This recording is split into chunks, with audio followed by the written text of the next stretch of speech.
Uma cidade pega fogo, enquanto um monge diz: aquele lugar está pior que no passado. A ganância, a ilusão e a soberba no coração humano logo serão reveladas. Uma grande crise de fome tomou conta da cidade, enquanto uma mulher grávida procura comida desesperadamente em meio a uma multidão de cadáveres. Em um templo abandonado, ela dá à luz a um bebê. O bebê está meio desnutrido, mas ela ouve o barulho de um cachorro. O cachorro tenta atacá-la, mas ela o dispersa. O bebê nasceu, mas o problema da fome não foi resolvido. Todas as pessoas andam pelas ruas morrendo de fome, procurando qualquer coisa para comer. Ela então encontra um corpo podre e resolve devorá-lo. Alguns dias depois, e ela continua sem comida. Ela repete constantemente: comida, comida, até que ela começa a ver o seu bebê como comida.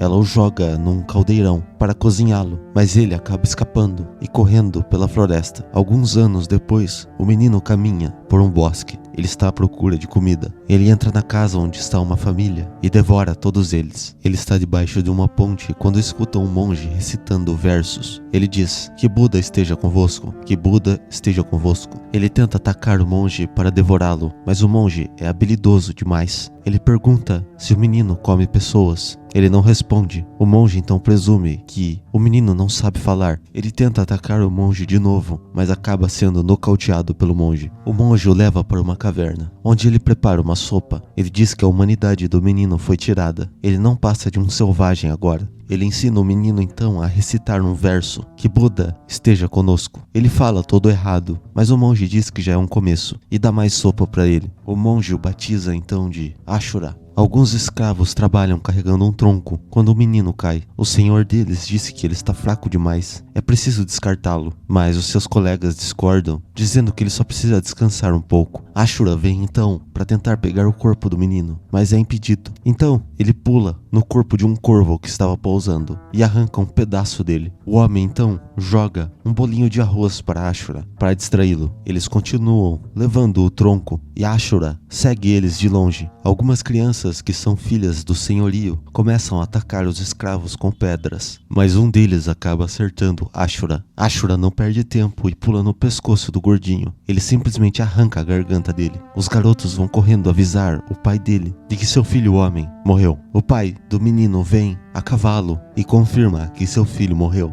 Então ele sai perseguindo Ashura para matá-lo. Eles chegam próximo ao abismo e Ashura acaba mordendo o cara, mas no final, Ashura acaba se atrapalhando e cai no abismo. O homem tem certeza que ele morreu. Ashura está muito ferido, mas não está morto. Ele se arrasta então para fora do abismo e acaba sendo encontrado por uma mulher na beira de um rio. Ela cuida de Ashura e estanca seus ferimentos. Ela dá a ele um pouco de comida e ele repete a palavra Ashura. Ela volta mais tarde para vê-lo e trazer mais comida. E ele repete o mesmo verso budista que o monge lhe ensinou. Ashura fica um tempo ali, até que o inverno chega. A menina começa a ensinar algumas palavras para ele. O nome dela é Wakasa. Ashura passa a viver ali tranquilamente. Ela constantemente o esconde de outros moradores. Ela trabalha em uma colheita de arroz. Ela e Ashura passam praticamente o tempo todo juntos. Ashura passa a desenvolver algum sentimento por ela. Ela está colhendo cogumelos quando Ashura pega a sua foice. Ela diz que sabe que ele matou Kotaro-san e por isso ela tem que escondê-lo. Se o senhor souber que ele está ali, vai matá-lo. Ela diz que é errado matar pessoas. Ele então larga a foice e ganha um abraço. Ela prepara os cogumelos para ele, mas Ashura está inquieto por algum motivo. Ele sai então de casa e vê Wakasa andando na chuva. Ele pensa que ela está indo vê-lo, mas na verdade ela está indo encontrar o seu namorado. O rapaz diz que vai se casar com ela em breve. Ashura pega os dois juntos e, em uma crise de ciúme, ele corta o braço de Sashiro.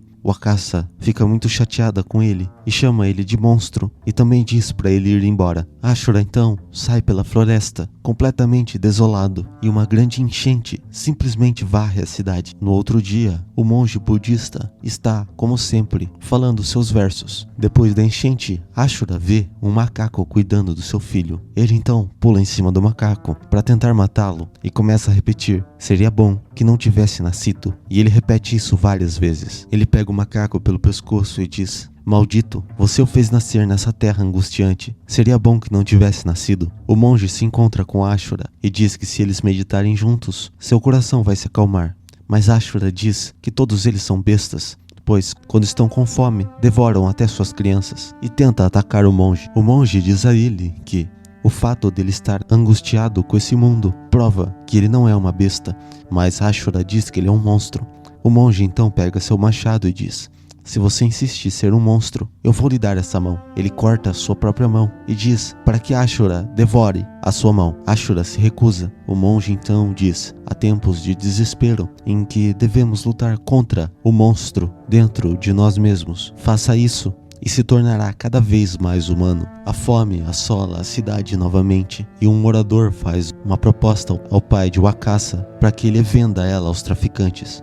Mas ele se recusa, pelo menos por enquanto. Ashura caminha por um deserto. Um homem está passando com uma carroça quando alguns moradores famintos o atacam para devorá-lo. Wakasa sai de porta em porta pedindo comida, mas a verdade é que ninguém tem mais comida. As pessoas estão literalmente matando umas às outras por causa de um pedaço de pão. Sashiro tenta levar um pedaço de pão para ela, mas é impedido por seus próprios amigos. Era a única comida que eles tinham. Wakasa está prestes a morrer de fome na beira de um rio, quando Ashura passa. Ashura entra em um celeiro e mata um cavalo. Ele acaba sendo visto, mas consegue fugir. O cavalo era do Senhor da Terra. O pai de Wakasa já se arrependeu de não ter vendido ela. Enquanto isso, o Senhor da Terra reúne vários servos seus para procurar e matar Ashura. Quem matá-lo vai ganhar arroz grátis por 1 ano. O pai de Wakasa também está de olho na recompensa. Quando do nada Ashura chega, ele traz um pedaço de carne, a carne do cavalo que ele matou. Mas Wakasa acha que é carne humana e se recusa a comer. Mas o seu pai não se recusa, ele simplesmente devora o pedaço de carne que Ashura deu para ele. Enquanto Ashura tenta convencer Wakasa a comer carne de cavalo, o seu pai sai correndo e avisa os servos do seu senhor que Ashura está ali. Ashura então começa a chorar, mas Wakasa diz que não vai comer. Ela já não tem motivos para viver. Então Ashura sai da cabana e é atacado dos servos do Senhor da Terra, mas ele consegue desviar de todos e foge para a floresta. Mas a busca por Ashura continua. Ele acaba sendo cercado por alguns servos, mas mata todos e ainda coloca fogo na floresta.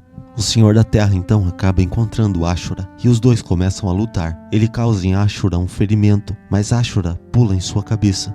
O Senhor da Terra morre com um ferimento na cabeça e Ashura continua fugindo. Ele corre dos homens até uma ponte que está toda quebrada e fica encurralado pelos dois lados. Eles colocam então fogo na ponte para tentar derrubar Ashura. Ele corre então pela ponte porque ele tem muito medo do fogo, mas a ponte acaba se quebrando. Todos comemoram quando Ashura cai. Algum tempo se passou e o inverno chegou, e os servos, incluindo Sashiro, estão levando um corpo.